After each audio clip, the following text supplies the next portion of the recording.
Iran Israel ನಡುವೆ ಸಂಘರ್ಷ ತೀವ್ರ. ಇಸ್ರೇಲ್ ಆಸ್ಪತ್ರೆ ಮೇಲೆ ಇರಾನ್ ಮಿಸೈಲ್ ದಾಳಿ ಪ್ರತಿದಾಳಿ, ಕಟ್ಟಡಗಳು ಉಡೀಸ್. ಯುದ್ಧಕ್ಕೆ ಸಿದ್ಧವಾಯ್ತಾ ಅಮೆರಿಕ?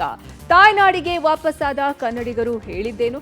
ಎಲ್ಲ ಸುದ್ದಿಗಳನ್ನ ನೋಡ್ತಾ ಹೋಗೋಣ ಕರ್ನಾಟಕ ಟಾಪ್ 20 ಇರಾನ್ ಇಸ್ರೇಲ್ ನಡುವೆ ಸಂಘರ್ಷ ತೀವ್ರಗೊಂಡಿದೆ. ಇಸ್ರೇಲ್ ಮೇಲೆ ಇರಾನ್ ಕ್ಷಿಪಣಿಗಳ ದಾಳಿ ಮುಂದುವರೆಸಿದೆ.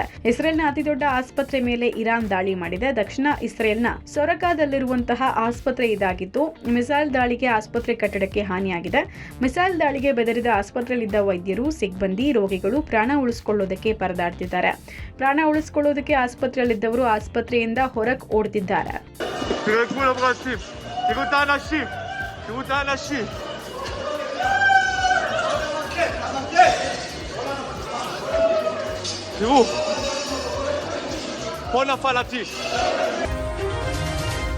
ಇರಾನ್ ಇಸ್ರೇಲ್ ನಡುವಿನ ಸಂಘರ್ಷ ಮಧ್ಯಪ್ರಾಚ್ಯದಲ್ಲಿ 3ನೇ ಮಹಾಯುದ್ಧದ ಕಾರ್ಮೋಡ ಆವರಿಸಿದೆ. ಕಳೆದ 7 ದಿನಗಳಿಂದಲೂ ಇರಾನ್ ಮತ್ತು ಇಸ್ರೇಲ್ ದೇಶಗಳ ನಡುವೆ ಕ್ಷಿಪಣಿ ದಾಳಿ ತಾರಕಕ್ಕೇರಿದೆ. ಇಸ್ರೇಲ್ ದಾಳಿಗೆ ಇರಾನ್ನಲ್ಲಿ 639 ಮಂದಿ ಸಾವನ್ನಪ್ಪಿದ್ದಾರೆ. ಇರಾನ್ನಲ್ಲಿ 1329 ಮಂದಿಗೆ ಗಾಯಗಳಾಗಿದೆ.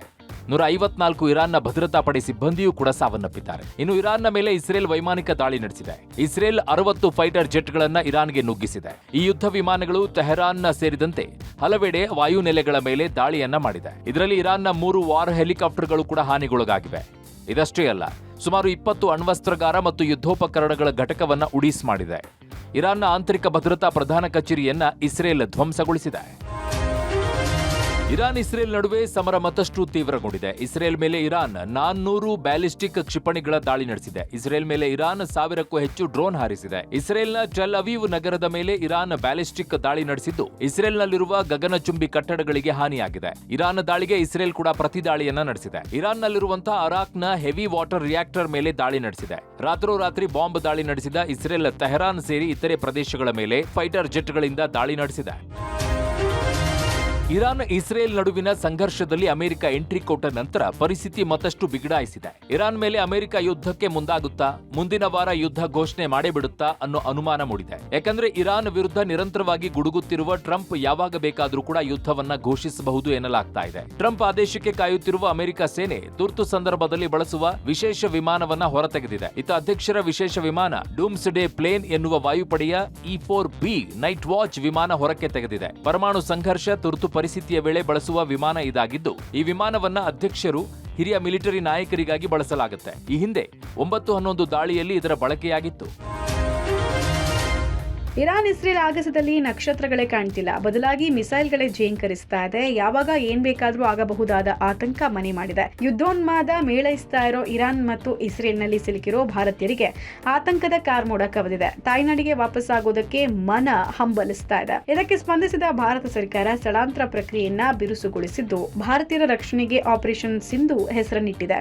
ಇದೀಗ ಆಪರೇಷನ್ ಸಿಂಧುನ ಮೊದಲ ಬ್ಯಾಚ್ ದೆಹಲಿಗೆ ಬಂದಿಳಿದಿದೆ. ಊರ್ಮಿ ಯೂನಿವರ್ಸಿಟಿಯ 110 ವಿದ್ಯಾರ್ಥಿಗಳು ಭೂಮಾರ್ಗವಾಗಿ ಇರಾನ್ನಿಂದ ಅರ್ಮೇನಿಯಾವನ್ನ ಸುರಕ್ಷಿತವಾಗಿ ತಲುಪಿಸಲಾಗಿತ್ತು. ಅವರೆಲ್ಲ ಇದೀಗ ದೆಹಲಿ ತಲುಪಿದ್ದಾರೆ. ಅರ್ಮೇನಿಯಾದ ಎರಾವಾನ್ ಏರ್ಪೋರ್ಟ್ನಿಂದ ವಿಶೇಷ ಇಂಡಿಗೋ ವಿಮಾನದಲ್ಲಿ ಭಾರತೀಯ ವಿದ್ಯಾರ್ಥಿಗಳನ್ನ ಕರ್ಕೊಂಡು ಬರಲಾಗಿದೆ.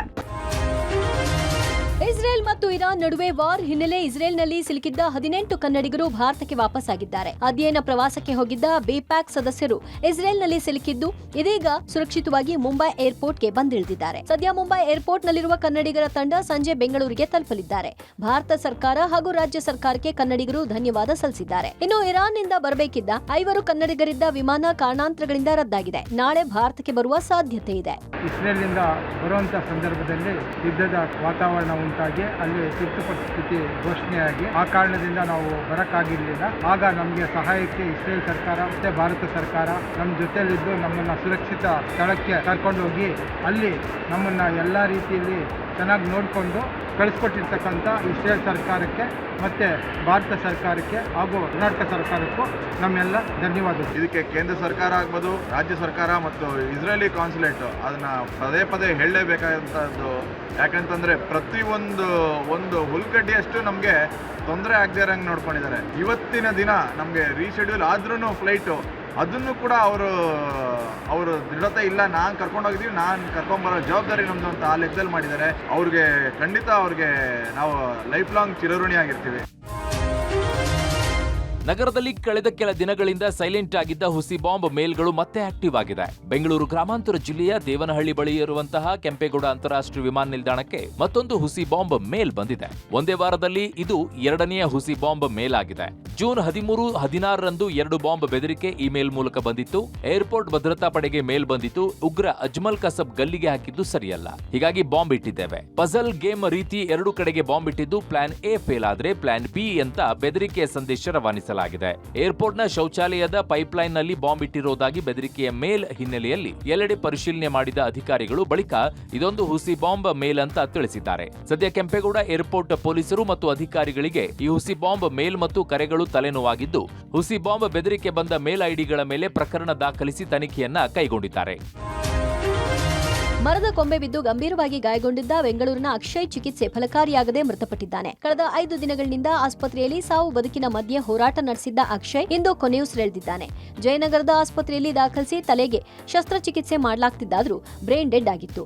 ಆದರೆ ಇಂದು ಮಧ್ಯಾಹ್ನ ಚಿಕಿತ್ಸೆ ಫಲಿಸದೆ ಅಕ್ಷಯ್ ಮೃತಪಟ್ಟಿದ್ದಾನೆ. ಇದ್ದ ಒಬ್ಬ ಮಗನನ್ನ ಕಳ್ಕೊಂಡ ಕುಟುಂಬಸ್ಥರು ಕಣ್ಣೀರು ಹಾಕ್ತಿದ್ದಾರೆ. ಇನ್ನು ಅಕ್ಷಯ್ ಆಸ್ಪತ್ರೆಯಲ್ಲಿದ್ದ ವಿಷಯವನ್ನ ತಂದೆಗೆ ಆತನ ಕುಟುಂಬಸ್ಥರು ತಿಳಿಸಿರಲಿಲ್ಲ.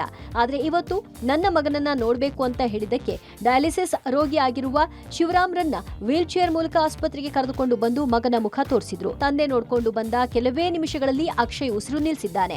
ಬಿಬಿಎಂಪಿ ನಿರ್ಲಕ್ಷ್ಯಕ್ಕೆ ಅಕ್ಷಯ್ ಕುಟುಂಬಸ್ಥರು ತೀವ್ರ ಆಕ್ರೋಶ ವ್ಯಕ್ತಪಡಿಸಿದ್ದಾರೆ. ಪರಿಹಾರ ಎಲ್ಲ ಮಾತಾಡಿ ನಾವು ಅದು ಏನಾದ್ರು ಪರಿಹಾರ ಕೊಡುವ ಸಾಧ್ಯತೆ ಇದೆಯಾ? ಖಂಡಿತವಾಗಿದೆ. ಎಷ್ಟು ಬಿಲ್ ಈಗ 5,22,000 ರೂಪಾಯಿ ಟೋಟಲ್ ಬಿಲ್ ಆಗಿತ್ತು. ಈಗ ನಾವು 4,06,000 ರೂಪಾಯಿ ಇಂಟರಿಮ್ ಬಿಲ್ ಸಿಕ್ಕಿತ್ತು ನಮಗೆ, ಅದನ್ನ ಪೇ ಮಾಡಿದ್ವಿ. ಉಳಿದಿದ್ದನ್ನು ನಾವು ಪ್ರಯತ್ನ ಮಾಡ್ತೀವಿ. ಸ್ಕೂಲ್ ವ್ಯಾನ್ ಒಂದು ಅತಿ ವೇಗದಲ್ಲಿ ಬಂದು ವ್ಯಕ್ತಿಗೆ ಡಿಕ್ಕಿ ಹೊಡೆದಿದೆ. ಈ ಭೀಕರ ದೃಶ್ಯ ಕಾರೊಂದರ ಡ್ಯಾಶ್ ಕ್ಯಾಮೆರಾದಲ್ಲಿ ಸೆರೆಯಾಗಿದ್ದು ಇದೀಗ ವೈರಲ್ ಆಗ್ತಿದೆ. ವ್ಯಕ್ತಿಗೆ ಸಣ್ಣ ಪುಟ್ಟ ಗಾಯಗಳಾಗಿದ್ದು ಪ್ರಾಣಾಪಾಯದಿಂದ ಪಾರಾಗಿದ್ದಾರೆ. ಮಹದೇವಪುರ ಸಂಚಾರ ಠಾಣಾ ವ್ಯಾಪ್ತಿಯ ಕನ್ನಮಂಗಲ ಗೇಟ್ ಬಳಿ ನಿನ್ನೆ 10:30 ವೇಳೆಗೆ ಘಟನೆ ಸಂಭವಿಸಿದೆ. ಮಹದೇವಪುರ ಸಂಚಾರಿ ಪೊಲೀಸ್ ಠಾಣೆಯಲ್ಲಿ ಪ್ರಕರಣ ದಾಖಲಾಗಿದೆ. ಇನ್ನು ಇತ್ತೀಚೆಗೆ ಶಾಲಾ ವಾಹನಗಳ ಅಪಘಾತ ಪ್ರಕರಣಗಳು ಹೆಚ್ಚುತ್ತಲೇ ಇವೆ. ಈ ಹಿನ್ನೆಲೆಯಲ್ಲಿ ಆರ್ಟಿಒ ಅಧಿಕಾರಿಗಳು ಕಠಿಣ ಕ್ರಮದ ಎಚ್ಚರಿಕೆ ಕೊಟ್ಟಿದ್ದಾರೆ. ಶಾಲಾ ವಾಹನಗಳ ಸ್ಪೀಡ್ ಲಿಮಿಟ್ ಕಡ್ಡಾಯಗೊಳಿಸಿದ್ದು, ಅರ್ಬನ್ ಏರಿಯಾಗಳಲ್ಲಿ 40 ಕಿಲೋಮೀಟರ್ ವೇಗ ಮೀರುವಂತಿಲ್ಲ. ಚಾಲಕರು ವಾಹನವನ್ನ ರ್ಯಾಶ್ ಆಗಿ ಚಾಲನೆ ಮಾಡುವುದು, ಅಡ್ಡಾದಿಡ್ಡಿ ಚಾಲನೆ, ಮಕ್ಕಳ ಜೊತೆಗೆ ಚಾಲಕರ ನಡವಳಿಕೆ ಸರಿಯಿಲ್ಲ ಅಂದ್ರೆ ಕ್ರಮ ಕೈಗೊಳ್ಳುವ ಎಚ್ಚರಿಕೆ ನೀಡಿದ್ದಾರೆ. ವಾಹನಗಳ ಸುಸ್ಥಿತಿಯಲ್ಲಿ ಇಟ್ಕೋಬೇಕು, ಚಾಲಕರಿಗೆ ಹೆಚ್ಚಿನ ಟ್ರೈನಿಂಗ್ ಅನ್ನು ಕೊಡಬೇಕು.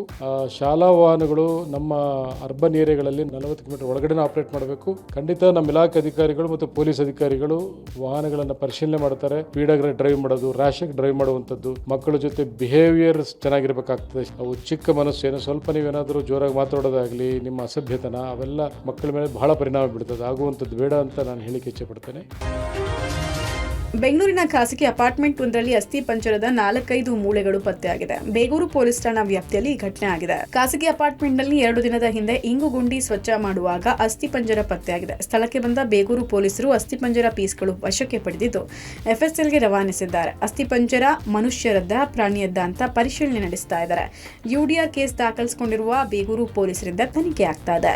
ಇಂಗು ಗುಂಡಿ ಮಳೆ ಬಂದಾಗ ವಾಟರ್ ರೈನ್ ವಾಟರ್ ಹಾರ್ವೆಸ್ಟಿಂಗ್ ಏನಿರುತ್ತದೆ ಅದು ಕ್ಲೀನ್ ಮಾಡೋ ಸಮಯದಲ್ಲಿ ಅದರಲ್ಲಿ ಒಂದು ಮೂಳೆಗಳು ಹ್ಯೂಮನ್ ಸ್ಕೆಲೆಟನ್ ಸಿಕ್ತು.